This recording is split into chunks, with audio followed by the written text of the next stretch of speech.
যারা গোলাপ ফুল আঁকতে পারেন না তারা আমার মতো লাভ চিহ্ন দিয়ে গোলাপ আঁকতে পারেন। এভাবে প্রথমেই একটা লাভ চিহ্ন বড় করে এঁকে নিতে হবে। এরপরে এর মধ্যে জিলাপির প্যাচের মতো এইভাবে আড়াই প্যাচ দিয়ে দিতে হবে। এরপরে এই প্রত্যেক কর্নার থেকে নিচের দিকে লাইন টেনে গোলাপের পাপড়ি বানিয়ে দিতে হবে। এবার নিচের এরকমভাবে ঘুরিয়ে নিচের দিকটা একটু চওড়া করে এভাবে রাউন্ড করে দিয়ে দিতে হবে।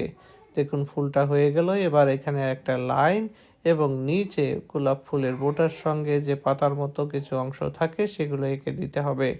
এবার দিয়ে দিতে হবে গোলাপের একটা স্টিক। সুন্দর করে এই স্টিকটা দিয়ে এর দুই পাশে দুইটা পাতা এঁকে দিতে হবে। এভাবে দুইটা পাতা এঁকে তার শিরা এঁকে গোলাপের স্টিকে কাটা দিয়ে দিতে হবে। উপরে একটা লাইন দিয়ে শেষ করতে হবে। কেমন লাগলো গোলাপটি কমেন্টে জানাবেন।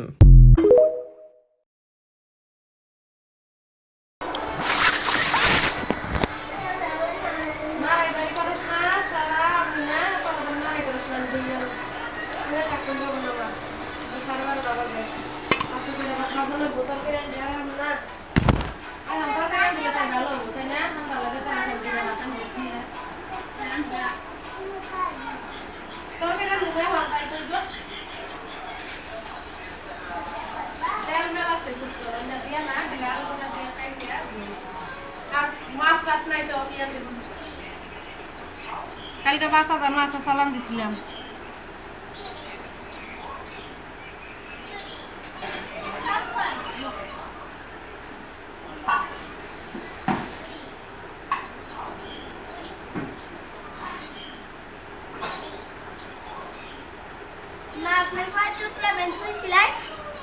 Así ve, si se caía.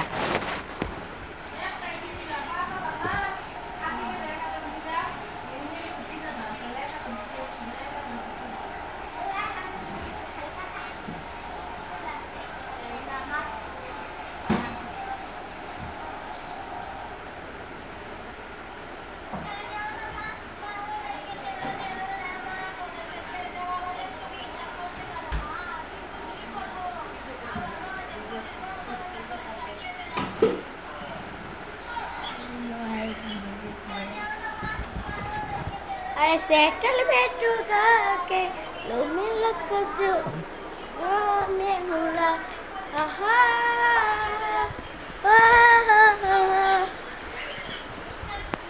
পিল পি আমার পিকটা করে আসে।